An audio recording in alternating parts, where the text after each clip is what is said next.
기도하고 축복합니다. 다 같이 자리에 일어나서 찬양하시겠습니다.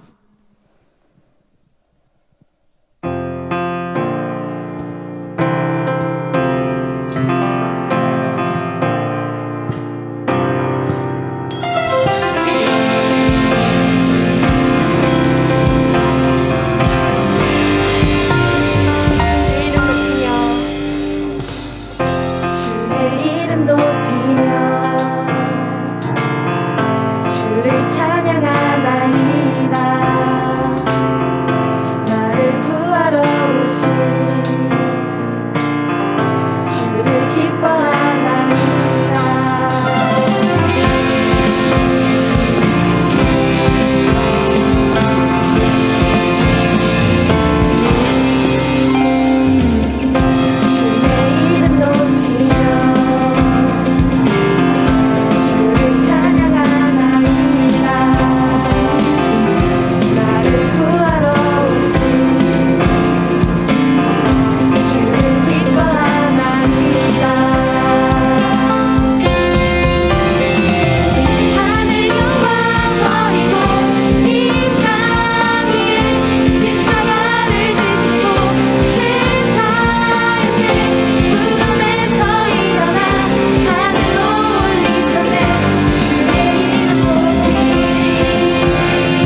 보좌 앞에 우리 보좌 앞에 모였네.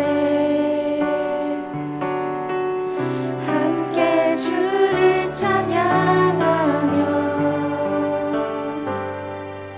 하나님의 사랑 그 아들 주셨네. 그의 피로 우리 구원받았네. 십자가에서 쏟으신 그 사랑 강같이 온 땅에 흘러 각 나라와 족속 백성 방언에서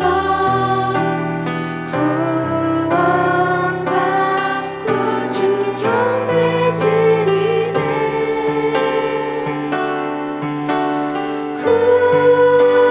구원하심이 보좌에 앉으신 우리 하나님과 어린 양께 있도다. 구원하심이 보좌에 앉으신 우리 하나님과 어린 양께 있도다.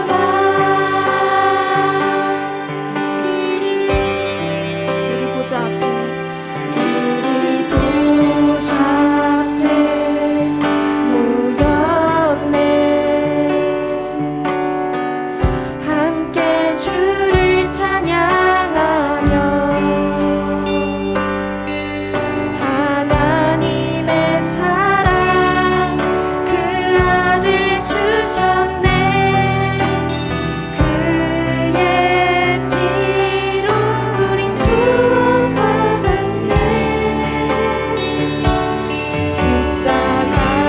십자가에서 쏟으신 그 사랑 강같이 온 땅에 흘러 각 나라와 족속 백성 방언에서 구원받고 주 경배 드리네. 구원하심이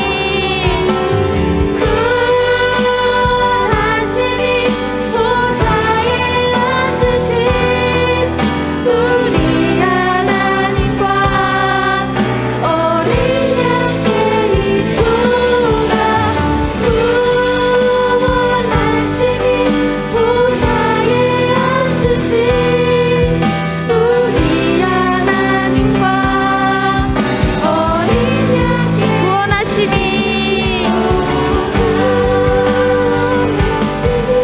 보좌에 앉으신 우리 하나님과 어린 양께 있도다. 구원하심이 보좌에 앉으신 우리 하나님과 어린 양께 있도다. 목소리로 고백하시겠습니다. 구원하심이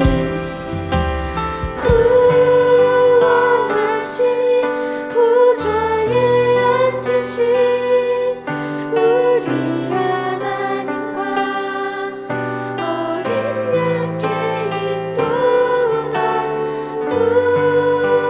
구원하심이 보좌에 앉으신 우리 하나님과 어린 양께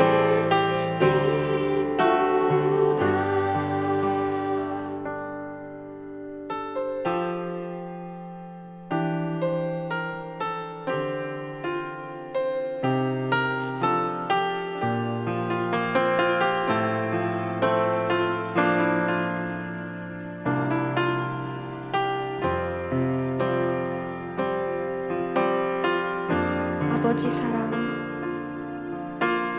아버지 사랑 내가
말씀을 전하시는 정희준 간사님 가운데 성령의 기름 부으심을 7배나 부어 주시옵소서. 기도하시겠습니다. 주여.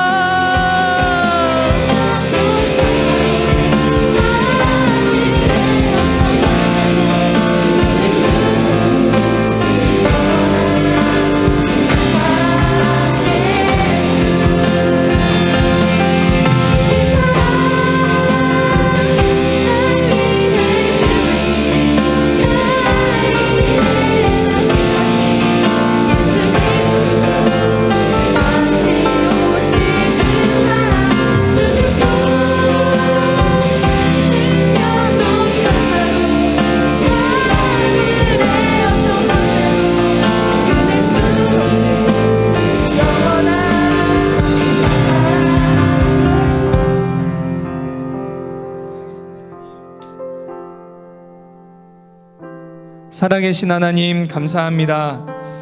우리를 위해 이 땅 가운데 오시고 나의 죄, 나의 수치, 그리고 나의 억울함, 나의 질병, 하나님 내가 당하는 알게 모르게 당하는 그런 고난들, 그런 것들을 대신 다 담당하시며 십자가에 죽으시고 우리를 온전케 하여 주신 그 예수님, 그리고 그 십자가를 인해 감사하며 주님을 찬양합니다. 주님, 이 시간에도 그 예수님이 더 영으로 깨달아지는 시간 될 수 있도록 도와주시고, 예수님이 걸어가신 그 길을 걸어가며 예수님의 부활에 동참하는 저희들 될 수 있는 귀한 예배가 되게 하여 주시옵소서. 하나님, 신령과 진정으로 드리는 그러한 예배를 받으신다 하셨습니다. 이 시간에 하나님, 우리가 다른 것에 집중하거나 다른 것에 마음을 빼앗기지 않게 하시고, 또한 다른 사람을 바라보지 않게 하여 주시고, 오직 하나님 한 분만을 바라보며 참된 예배자로, 진실된 예배자로, 정직한 예배자로 하나님 앞에 서게 하여 주시옵소서. 살아계신 하나님을 영으로 만나고 나를 향한 하나님의 그 음성을 듣는 귀한 시간 될 수 있도록 역사하여 주시옵소서. 우리에게 언제나 좋은 것 주시는 아버지 하나님, 그리고 이 땅 가운데 나를 위하여 오셔서 십자가 져주신 예수님, 그리고 이 시간에도 영으로 운행하시며 깨달을 걸 깨닫게 하시고 우리를 예수님께로 인도하시는 성령 하나님, 큰 영광 받아 주시옵소서. 이 시간 함께 하시는 주님을 찬양하며 예수님 이름으로 기도드립니다.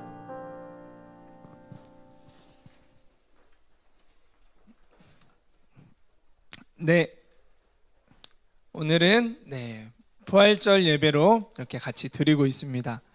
그래서 이 앞에 저랑 어울리는 이렇게 벚꽃이 딱 이렇게 있네요. 네, 이런 비웃음 두고 봅시다.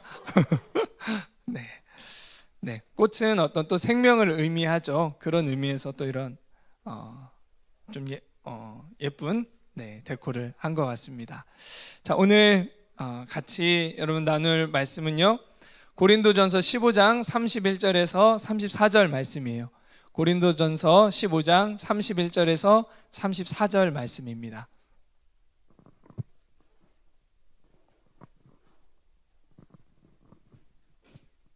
자, 여러분은 한 절씩 돌아가면서 읽고요, 저는 다 같이 읽겠습니다. 그리고 34절은 같이 읽읍시다.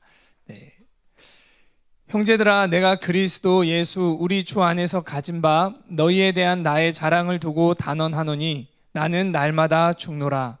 내가 사람의 방법으로 예배소에서 맹수와 더불어 싸웠다면 내게 무슨 유익이 있으리요? 죽은 자가 다시 살아나지 못한다면 내일 죽을 터이니 먹고 마시자 하리라. 속지 말라. 악한 동무들은 선한 행실을 더럽히나니 깨어 의를 행하고 죄를 짓지 말라. 하나님을 알지 못하는 자가 있기로 내가 너희를 부끄럽게 하기 위하여 말하노라. 아멘. 아까 읽었고요. 말씀 제목은 십자가를 지나 부활로입니다. 십자가를 지나 부활로예요. 여러분, 큰바위 소설 아시죠? 거의 모르는구나. 저희 때는 그게 교과서에 실려 있었거든요. 큰바위 얼굴이. 미국 소설인데요, 어니스트라는 그런 주인공이 나와요. 근데 어니스트가 살았던 그 동네에는 그 어떤 계곡에 참 큰 바위 얼굴 형상을 한 그러한 바위가 있었어요. 그러니까 사람 큰 얼굴 형상을 한 그런 바위가 있었죠. 근데 그 바위가 너무나 장엄하고 온화하고 이러한 모습을 이렇게 하고 있는 거예요. 그래서 마을 사람들은 항상 그거를 이제 바라보고 묵상을 했었죠. 그 마을에는 어떤 전설이 내려오고 있냐면 이와 같은 정말 장엄하고 온화하고 정말 능력이 있는 그러한 사람이 우리 마을에 나타나게 될 것이다 라는 그런 그 전설이 이렇게 전해져 오고 있었어요. 주인공 어니스트는 항상 그 온화하고 장엄한 그 얼굴을 묵상하면서 하루하루를 이렇게 살아가고 또 어려움이 있으면 그것들을 극복해 나아가고 그런 삶을 살았죠. 근데 이제 어니스트가 이렇게 성장해가는 그런 과정 속에 많은 사람들이 막 등장하기 시작했어요.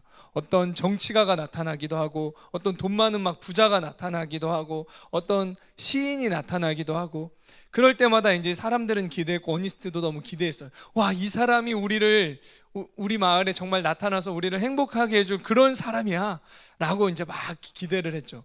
그러나 실상을 보니까 돈으로 다른 사람 한 명 돕지도 못하고 정치가라고 하지만 전국에서 유명한 정치가였지만 결국은 표 한 표를 위해서 그냥 형식적으로 사람을 대하는 그러한 모습들에서 굉장히 큰 실망을 했어요. 그러한 모습 속에 어느덧 이제 어니스트는 설교가가 됐고요. 사람들 앞에 이렇게 진실된 설교를 하기 시작했죠. 그러다가 이제 어니스트는 계속 그 큰 바위 얼굴 그 사람이 나타나기를 소망하고 있었고 정말 그 사람을 너무 만나보고 싶었어요. 인생의 삶에 대한 깊이가 생기면서 그 사람을 더 만나보고 싶었죠. 근데 어느덧 그 사람이 이제 나이를 많이 먹어서 이제 거의 노인이 될 정도로 나이를 많이 먹게 됐어요. 그런데 이제 그런 사람이 나타나지 않자 약간의 실망함을 가지고서 또 평소와 같이 강단에 서서 또 마을 사람들 앞에서 이렇게 몇 명 안 됐겠죠. 뭐 거기에서 이렇게 말씀을 이렇게 쭉 전하고 있었어요. 그런데 그렇게 말씀을 전하고 있는 그런 어니스트의 모습을 보고 그때 있었던 그 시인들과 마을 사람들이 보면서 마을 사람들도 어떤 실망감과 어떤 기다림이 막 공존해서 있었겠죠. 근데 그 어니스트의 모습을 보면서 사람들이 일제히 하나씩 외치기 시작했어요. 와, 저 사람이 바로 큰바위 얼굴의 그 사람이다. 그 사람의 어니스트가 어느덧 말하고 행동하고 하는 그 모든 것이 진실되고 그 진실됨을 통해서 영향력이 흘러가고 있었어요. 즉 어니스트는 그 큰바위의 얼굴을 보면서 자라고 묵상하고 기다리는 과정 속에 그 큰바위의 얼굴을 닮은 즉 큰바위의 얼굴의 그 사람이 점점점 되어 있었다라는 그러한 소설입니다. 짧게 얘기하려고 했는데 소설을 좀 이게 책에 안 실려 있다 보니까 좀 길게 얘기하게 됐네요. 자, 여러분 여기에서 보면요 바라보고 있죠. 무언가를 바라보고 있어요. 어니스트가 그걸 바라봤는데 그 모습을 자기가 하게 된 거죠. 여러분들에게 질문하고 싶습니다. 여러분 지금 무엇을 바라보고 있나요? 여러분의 때로는 롤모델은 누구이고 여러분은 여러분의 미래를 생각할 때 무엇을 생각하고 있나요?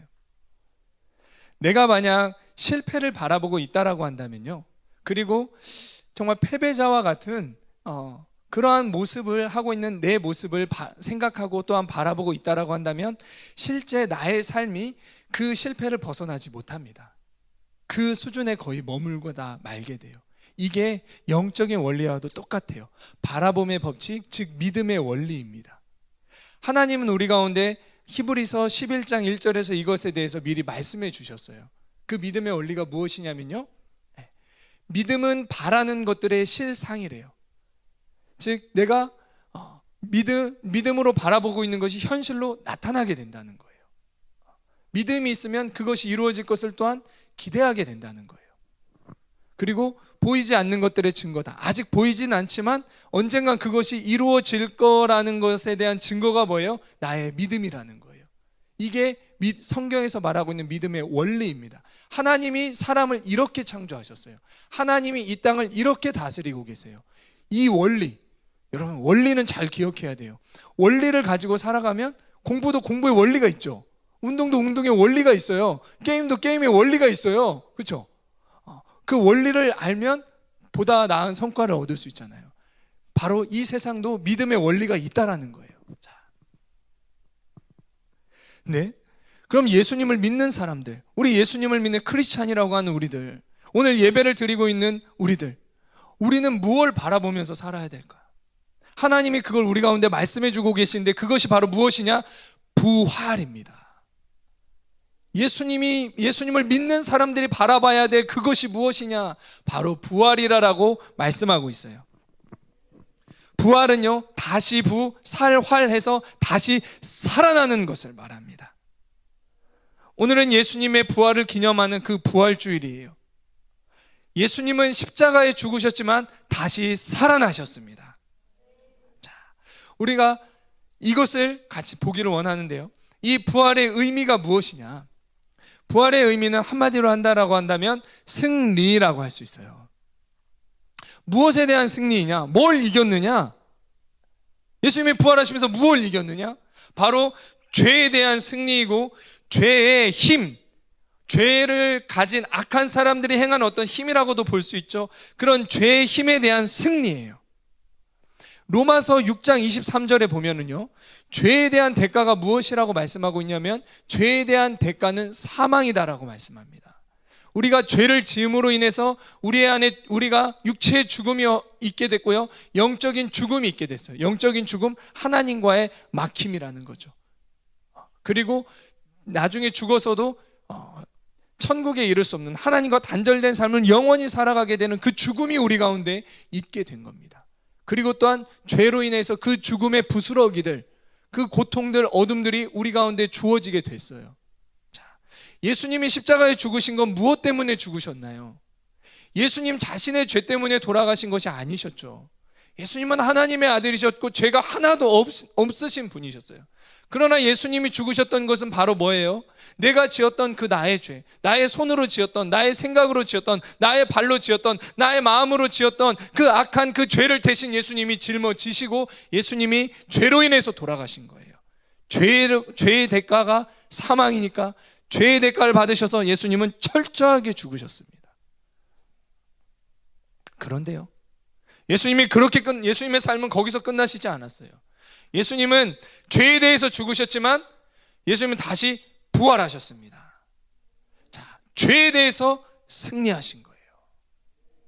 그리고 예수님을 잡아 죽이려고 했던 많은 사람들이 있죠. 악한 동기를 가지고 예수님을 죽이려 했어요. 그 사람들이 이기는 것 같았죠. 근데 그 사람들이 원하는 대로 됐지만 예수님 어떻게 하셨어요? 다시 살아나셨습니다. 죄의 권세를 이기신 거예요. 예수님은요, 그렇기 때문에 이 부활의 의미는 승리입니다.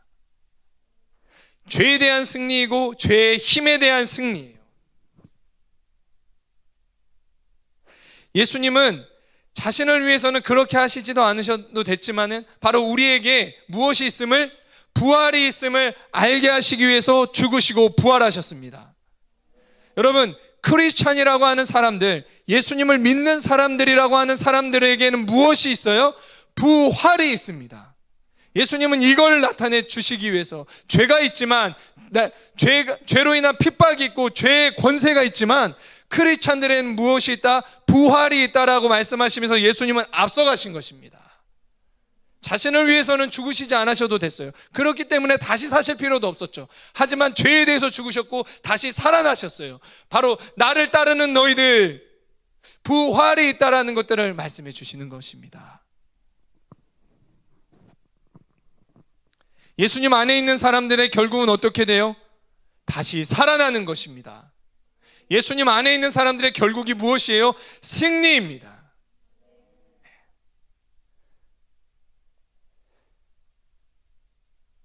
여러분, 처음에 길을 개척하는 것은 굉장히 어려워요.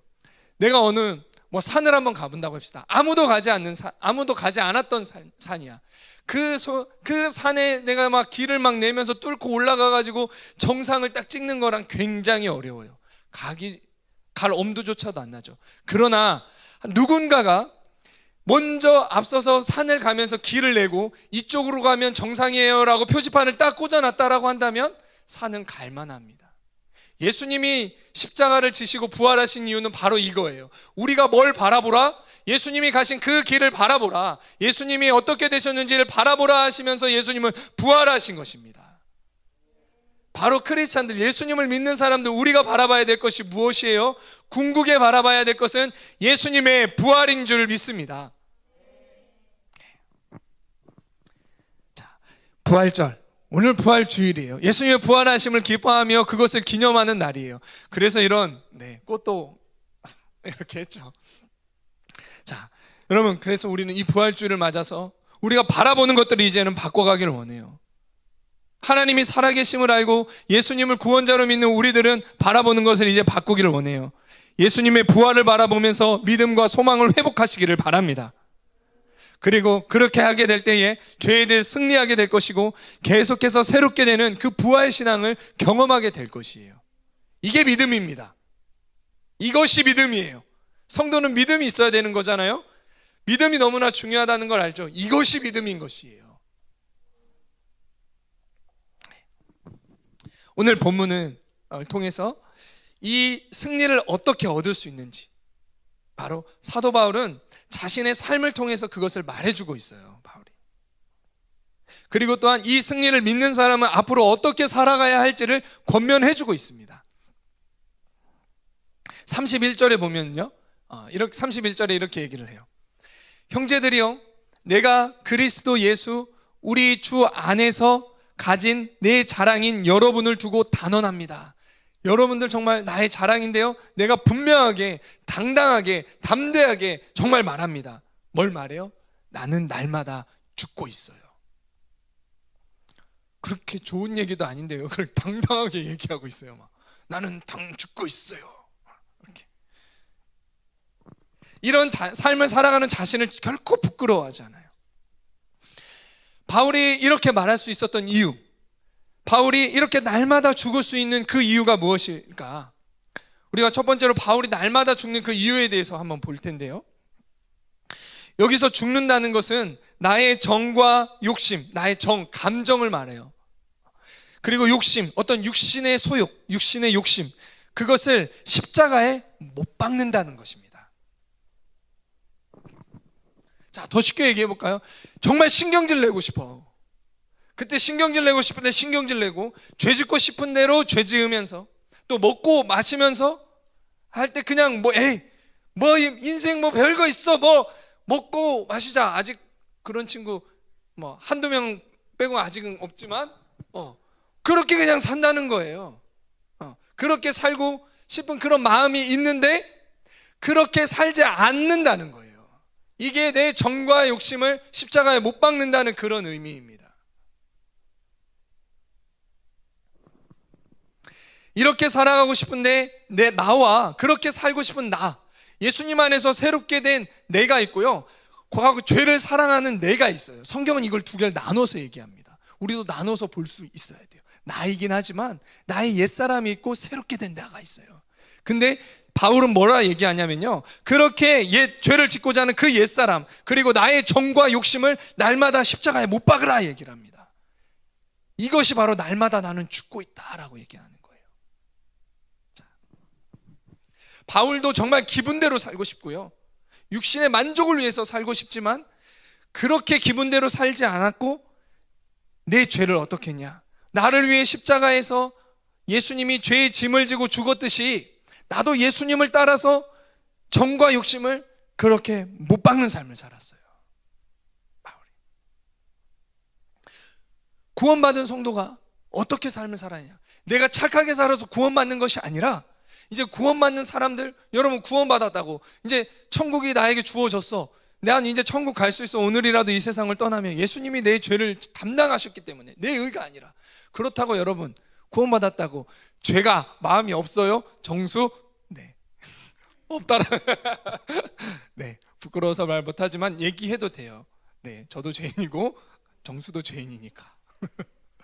우리 안에 그게 있잖아요. 근데 성도의 삶은 어떤 건다고요? 날마다 그 정과 욕심을 십자가에 못 박으면서 살아가는 삶이 성도의 삶이라는 거예요. 왜? 죄를 다시 지으면 우리가 죄가 주는 그 어둠의 권세에 눌리게 되니까. 죄를 지으면 어떻게 해야 돼요? 하나님을 피하게 되고요, 점점 그 어둠, 시기, 질투 이런 것들이 들어오기 시작하고, 무기력이 들어와지기 시작하고, 하나님이 주는 생명이 아니라 그런 것들이 막 밀려오게 되죠. 정죄와 수치와 고소가 막 들어오게 되죠. 삶을 놔버려요. 정복하고 다스리는 삶이 안 돼요. 그러한 삶을 살지 말라고 이제 우리는 그런 삶을 살아가지 않기 위해서 죄를 안 짓는 겁니다. 자, 근데 바울이요, 그렇게 자기가 하는 이유는, 나는 날마다 이렇게 나를 못 박는 이유가 있는데, 나는 왜 날마다 못 박냐면 32절에 나와요. 32절에 보면요, 나도 여러분, 사도 바울이라고 해서 항상 거룩한 사람, 범접할 수 없는 정말 의를 행하는 놀라운 믿음의 사람, 저도 그렇게만 생각했는데요,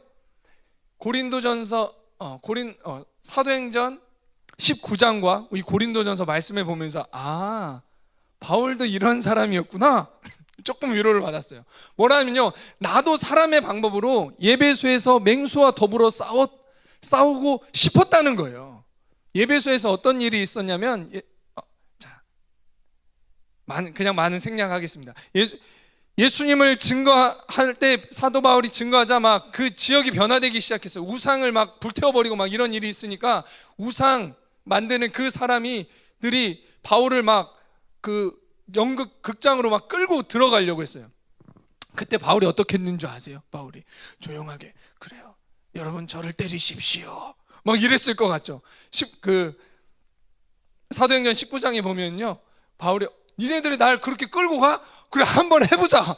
그래서 막 극장으로 막 달려 들어가려고 그랬어요. 그걸 누가 말렸냐면 제자들이 말렸고요, 아시아의 관원이었던 바울의 친구가 말렸다라는 이 사실이 성경에 기록이 되어 있어요. 위로가 되시나요, 여러분? 나는 되게 위로가 되던데, 바울도 이것들이 그래 한번 해봐 하려고 했다는 거예요. 나도 그렇게 할 수 있었다라는 거예요. 나도 그렇게 하고 싶었다는 거예요. 근데 내가 그렇게 해버렸으면 나에게 무슨 유익이 있었겠느냐, 이렇게 얘기를 합니다. 나도 그렇게 했지만 내가 그렇게 하지 않는 이유가 무엇이냐, 만약에 죽은 자가 다시 살아나지 못한다면 나도 그냥 그렇게 해버렸을 거고, 내일 죽을 거니까 그냥 먹고 마시자, 에이 뭐 인생 뭐 있어, 그냥 그렇게 살아버렸을 거라는 거예요. 즉 바울이 그렇게 하지 않았던 이유, 정과 욕심을 십자가에 못 박았던 이유, 부활이 있기 때문이라고 말씀하시는 겁니다.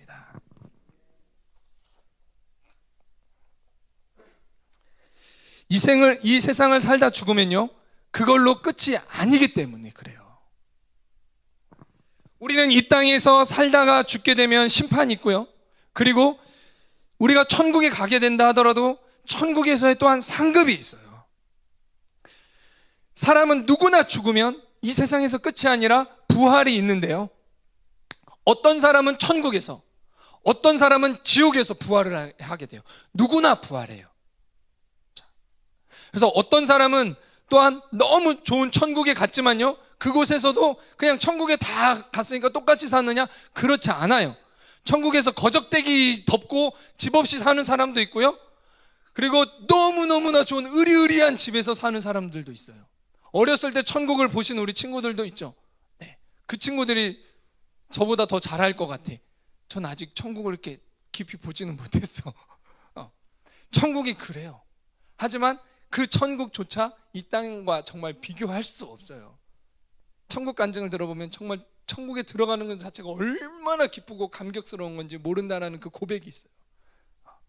어쨌든 자, 바로 예수님을 통해 의의를 덧입은 사람, 내가 의로운, 내가 깨끗하고 내가 잘나고 나 죄 하나도 없어, 그게 아니라 예수님을 통한 의, 예수님이 다 십자가 지셨으니까 그 의의를 덧입은 사람은 천국에서, 예수님의 의의를 덧입지 못한 사람은 지옥에서 심판을 받게 돼요. 그리고 천국에 들어간다 하더라도 이 땅에서 바로 예수님을 따라서 주님을 위해 값지불 하며 산 것에 따라서 상급이 달라지게 되는 것입니다. 이것이 신앙생활이라고 하는 거예요.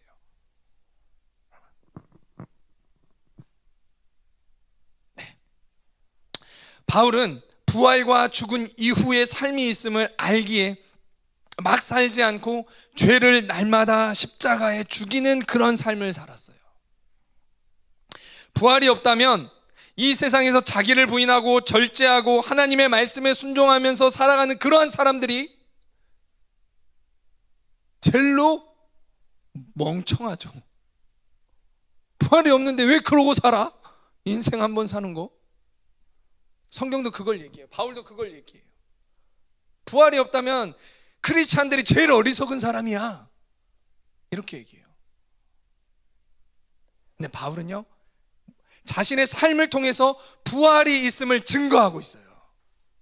날마다 죽는 삶을 살아가는 그 바울의 삶이 바로 부활이 있다는 걸 증명하는 것이죠. 자, 죽으면 부활하는 이 영적인 원리, 그것은 이 땅에서도 경험하게 되는 거예요. 이 땅에서의 삶은 천국에서의 삶에 대한 연습입니다. 천국의 원리가, 하늘의 원리가 이 땅에 그대로 풀어져요. 영적인 원리를 가만히 찾아보면요, 이 땅에서 그 원리대로 되고 있는 많은 예시들을 실제 찾을 수 있어요. 이런 발견을 하신 분은 저에게 전화 주세요. 같이 그 놀라움에 좀 동참하면서 기쁨도 얻고 좀 기뻤으면 좋겠어요. 그것 또한 부활의 원리도 마찬가지예요. 예수님이 내 죄를 짊어지시고 십자가에 죽으시고 부활한 것처럼 나도 날마다 내 죄를 못 박으게 될 때 최종 얻게 되는 그 부활의 영광뿐만 아니라 이 땅에서도 계속해서 새롭게 되는 그 부활의 영광을 경험하게 되는 것입니다. 내 죄를 십자가에 못 박을 때, 도저히 낮아지기 싫을 때 한번 낮아지고요, 그 친구랑 관계 안에서 자존심 한번 꺾고 싶지 않을 때 있잖아. 특히 남자들 괜히 막 자존심 한번 딱 들어놓으면, 제가 그랬어요. 자존심 너무 세가지고 왜 쳐다봐? 막 그래가지고 그거 통제 못해가지고 싸운 적도 있어요. 볼 수도 있지. 근데 본다고 싸웠어. 자존심 굽히고 싶지 않은 거야. 그리고 싸우고 나서 후회했어. 그냥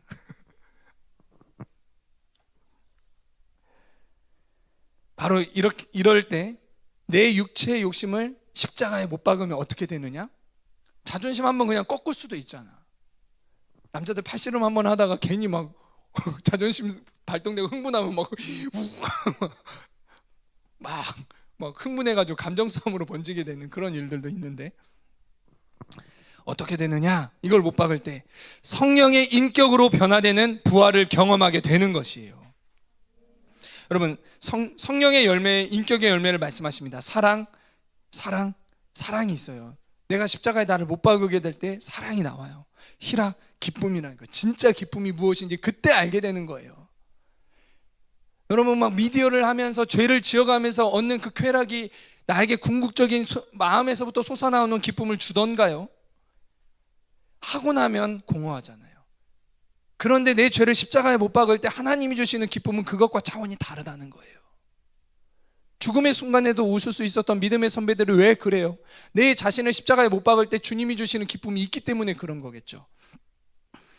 오래 참음, 화평, peace, 이 만나는 거예요. 자비, 양선, 선을 행할 수 있는 능력을 양선이라 해요. 충성, 온유와 절제, 이런 것들이 내 안에서 생겨나게 된다는 것입니다. 우리를 진정으로 고통스럽게 하는 것이 뭐예요? 학업이나 신앙이 아니에요. 우리를 진정으로 고통스럽게 하는 것은 바로 죄예요. 그렇지 않나요, 여러분?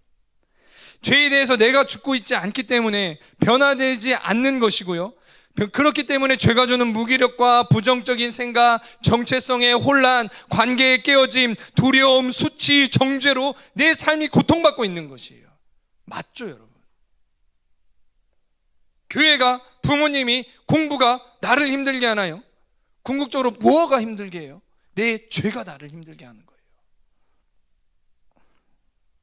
나의 인격이 변화되지 못해서 고통당하는 것이지, 교회가 예수님을 따르는 갑지불이 나를 힘들게 하는 것이 아니에요.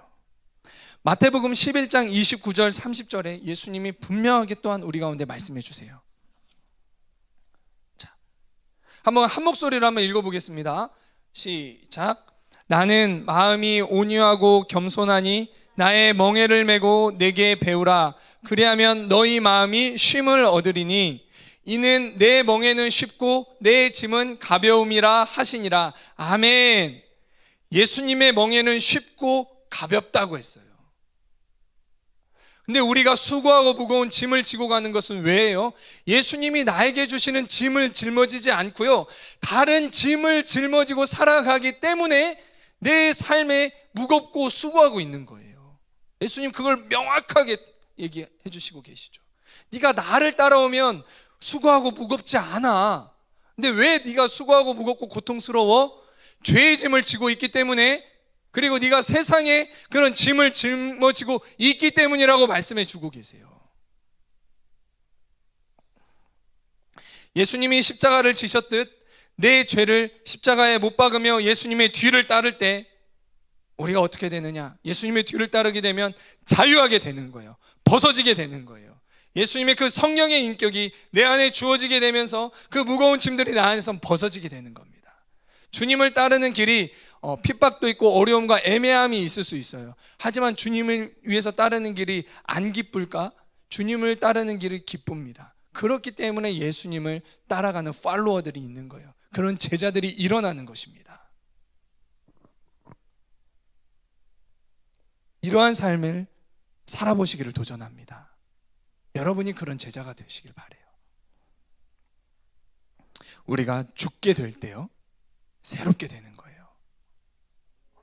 다시 사는 그 승리가 주어지게 돼요. 이전과 다른 다시 사는 그 승리가 죽게 될 때 주어지는 거예요. 여러분, 이게 영적인 원리입니다. 그래서 여러분 이렇게 한번 선포해 보세요. 죄를 사랑하는 나는 이미 예수님이 십자가에 죽으셨을 때 함께 죽었다라고 한번 선포해 보세요. 자, 좀 길죠? 자, 한번 선포해 보겠습니다. 죄를 사랑하는 나는 이미 예수님이 십자가에 죽으셨을 때 함께 죽었다. 여러분 이렇게 선포하시면서 내 죄의 소욕이 올라오게 될 때, 죄의 순간이 있을 때 말씀을 기억하면서 내 정과 욕심을 십자가에 못 박으시기를 바랍니다. 이러한 순간이 있을 때 이 말씀을 기억하게 된다면요, 순간순간 나를 십자가에 죽이게 될 거예요. 그러나 부활이 있음을 믿지 않는 사람, 예수님을 사랑하기보다 세상을 사랑하는 사람은요, 나를 십자가에 못 박을 수가 없어요. 그렇겠죠, 당연히. 그렇기 때문에 여러분 부활을 믿으시고 세상을 사랑하는 마음을 버리시고 예수님을 사랑하시기를 바랍니다. 세상을 사랑하는 마음을 버리고 이젠 예수님을 사랑하세요. 그러면 또 부활이 있음을 믿으면 내 정과 욕심을 십자가에 못 박을 수 있어요. 여러분 사랑하는 사람들을 위해서는 갑집을 하잖아요. 그렇죠? 나중에 진짜 사랑하는 사람 만나가지고 그럼 갑집을 해보세요.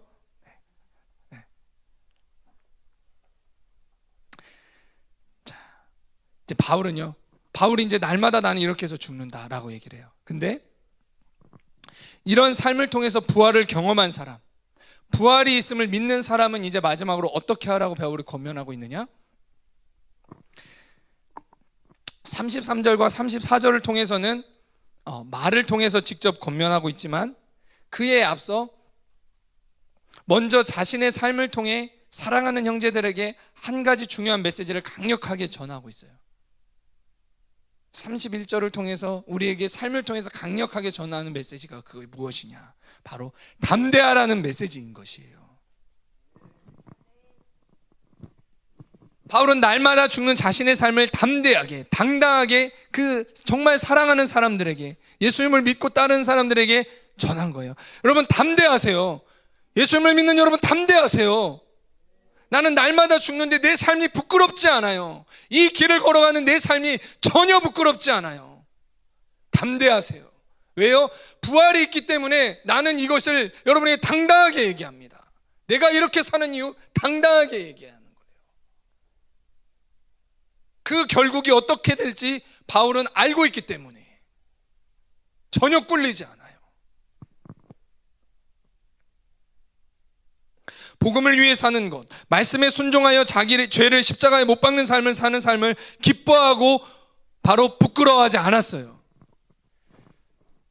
다른 사람들 하고 싶은 대로 막 살고 그냥 퍼지고 싶은 대로 퍼져버리고 그렇게 소욕을 따라서 살아갈 때 부럽다. 나 아까 지연쌤이 뭐 찐따 얘기하던데 난 찐따 아니야? 그렇게 우리는 오히려 다른 사람을 부러워하죠. 그렇게 사는 사람들. 그러나 바울은 우리 가운데 얘기합니다. 복음을 위해 살고 하나님의 말씀에 순종하는 그 삶을 부끄러워하지 마십시오. 담대하십시오. 왜? 우리는 정말 알 것을 아는 사람들이기 때문에, 부활이 있기 때문에 그런 것입니다. 하나님이 다 상급으로 갚아주시고 내가 이렇게 죽을 때 이 땅에서도 부활의 영광을 맛보게 되고 죽었을 때는 더 큰 부활의 영광을 경험하게 될 것이기 때문이에요. 다시 한번 말씀드립니다. 부활이 있음을 믿고 예수님을 믿으며 살아가는 여러분들이 살아가고 있는 그런 삶, 여러분들이 어떻게 살아가야 할지 아는 그러한 삶, 여러분 세상 속에서 위축되지 마시고 그러한 삶을 부끄러워하지 마시기 바랍니다. 예수님을 믿는 사람들, 예수님을 따르는 사람들은 어떤 사람이에요? 정말 알 것을 알고 정말 나중에 것을 볼 수 있는 사람이 바로 이러한 사람들이에요. 크리스찬인 거예요. 부활이 있음을 믿지 않고 사는 사람들은 정말 알 것을 모르는 사람들입니다. 그래서 여러분들, 때론 나에게 지식이 없다고 해서, 남들이 가진 만큼 지식이 없다고 해서 부끄러워하거나 위축되거나 그러지 마세요. 그것 때문에 위축되지 마시기 바라요. 왜요? 크리스찬들은 진짜 알아야 될 것을 알고 있는 사람들이기 때문에 그런 거예요. 마지막 하나님 앞에 서게 되면요, 분명하게 이 땅에서와는 다른 결과를 맞이하게 됩니다.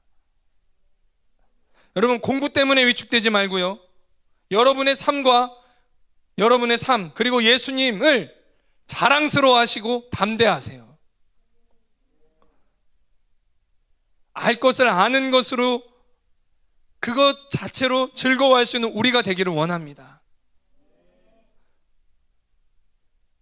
우리가 이렇게 담대할 때요, 또한 승리를 맛볼 수 있어요.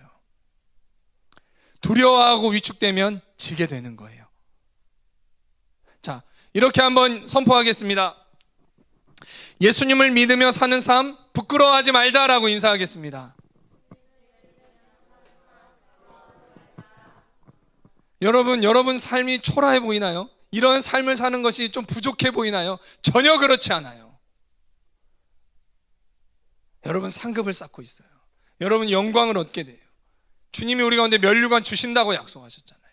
그리고 이 세상 사람들이 영적으로 새롭게 되는 것이 무엇인지 모르지만 우리가 십자가에 못 박는 삶을 살아갈 때 날마다 새롭게 되는 것을 경험하게 되실 거예요.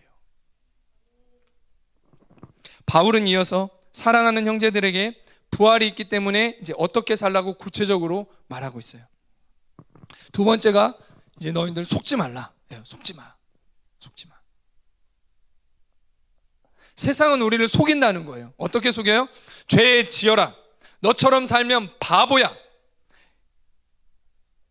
연애도 안 해봤냐? 이렇게 바쁜데 교회가? 시험 기간인데 분반을 해? 시험 기간인데 예배를 가? 학원 보충 가야지. 이렇게 바쁜데 토요일날 기도 모임을 해? 이렇게 바쁜데 네 후배를 챙기러 가? 거기에 네 돈까지 써? 지금 이렇게 꿀잠 자는 시간인데 일어나서 유튜브를 켜서 예배를 드려? 저도 꿀잠 자고 싶네요. 바울은 33절에 이런 말을 하는 친구들에게 속지 말라고 분명하게 얘기를 합니다. 속지 말아라. 악한 동무들은 이렇게 속여서 너희의 선한 행실을 더럽혀버린다 라고 얘기를 해요. 부활이 있음을 믿는 너희들 속지 마 얘기하는 겁니다. 담대하고 더 이상 속지 말, 그거 따라가지 말라고 얘기하는 거예요. 여러분, 세상의 흐름을 따라가지 마시기를 바랍니다. 고등학생이 되면 공부 때문에 바쁘니까 하나님과 거리를 두는 건가요? 대학교에 가면 그럼 나중에 뭐라고 하는지 알아요? 이 세상이, 악한 영들이 우리 가운데 뭐라고 메시지를 주는 줄 알아요? 내 주변에 친구들이 뭐라 메시지를 주는지 알아요? 야, 대학교 왔잖아. 이제 막 놀아. 너 할 거 즐겨. 고등학교 때는 뭐라고 속여요? 대학교 가서 하나님께 가까이 나가면 되지. 근데 대학교 가니까 즐겨. 막 살아. 그래서 즐겨봤어. 한 3, 4학년 돼. 취업 준비해야지. 결국 뭘 말하는 거예요? 메시지는 하나예요. 원하는 것은 하나예요. 세상의 메시지가 하나님 떠나라는 거예요. 하나님께 그럼 언제 가까이 가요?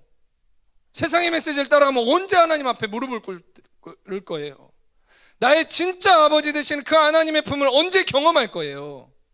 세상의 메시지가 달콤해 보이고 맞는 것 같잖아요. 다 그렇게 사니까. 다 그게 넓은 길이라고 얘기를 해요. 근데요, 결국 원하는 건 딱 하나잖아요. 봐봐요. 직장 가면 돈 벌어야지. 결혼해야지. 하나님 떠나라는 거예요.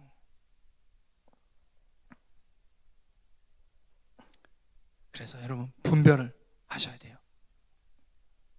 그럼 우리는 어떻게 사냐? 세상의 흐름과 메시지를 따르지 말고 매주 말씀에 귀 기울이며 하나님의 말씀을 따라가시기를 바랍니다. 예수님을 따라가세요. 아셨죠? 예수님이 걸어가셨던 것처럼 하나님의 말씀에 순종해서 자신을 십자가에 못 박는 삶을 살아가시기를 바랍니다. 그 삶이 진정으로 나에게 자유를 줄 거예요. 마지막으로 얘기합니다. 사단이, 악한 영들이 우리를 이렇게 속이기 때문에 깨어서 죄를 짓지 말라라고 얘기를 합니다. 앞에서 다 봤듯이 죄를 짓게 될 때 사망이 우리를 괴롭힙니다. 그렇죠? 자, 영적 용사, 리더가 되기 위한 영적 갑지불이 하나님의 생명을 나타내는 그러한 예수님의 제자로 살아가는 위한 그런 갑지불이 그것이 나를 힘들게 하는 것이 아니라 죄가 나를 힘들게 하는 거예요. 그렇기 때문에 여러분들 예수님이 머리로 계시는 그 교회의 흐름을 따라오시기를 바랍니다. 예배 드릴 때 예배 드리고요, 기도할 때 같이 기도하고요, 교제할 때 교제하고, 소감 쓸 때 한번 소감 써보시기 바라요. 이 예수님의 인도하신 그 흐름을 따라와 보시기를 바라요. 그렇게 되면 어떻게 되느냐? 우리가 죄를 그치게 되는 거예요. 점점 하나님 나라의 영적인 원리를 알 수 있게 하는, 그리고 죄와 점점 멀어지게 하는, 깨어서 죄를 짓지 않게 될 수 있는 그 예수님의 제자 훈련을 여러분들 받기를 결단해 보시길 바랍니다. 내가 이렇게 한번 해보겠다. 그것이 나를 죄를 짓지 않게 돕는 것입니다. 예수님을 따라가는 그 삶 속에서요, 영적인 근육이 생깁니다. 근육이 생길 때는 찢어지는 아픔이 있어요. 근육이 어떻게 생기냐면 이렇게 살이 찢어지면서 다시 이렇게 단단해지는 거거든요. 네, 저 근육이 없어 잘 모르지만, 네, 근육이 생기면요, 근데 근육이 딱 붙으면 어때요? 처음엔 찢어지지만 붙으면 이제는 예전의 무거움이 이제는 가벼움이 돼요. 예전에 10kg가 지금은 가벼움이 되는 것과 같은 거죠. 영적으로 다 마찬가지입니다. 순종을 위한 몸부림, 순종의 한 걸음 한 걸음을 통해서요, 믿음이 생기고 인격이 변화돼서 더 큰 일도 감당하는 그 볼록볼록 근육 덩어리가 되는 거예요. 영적으로. 네.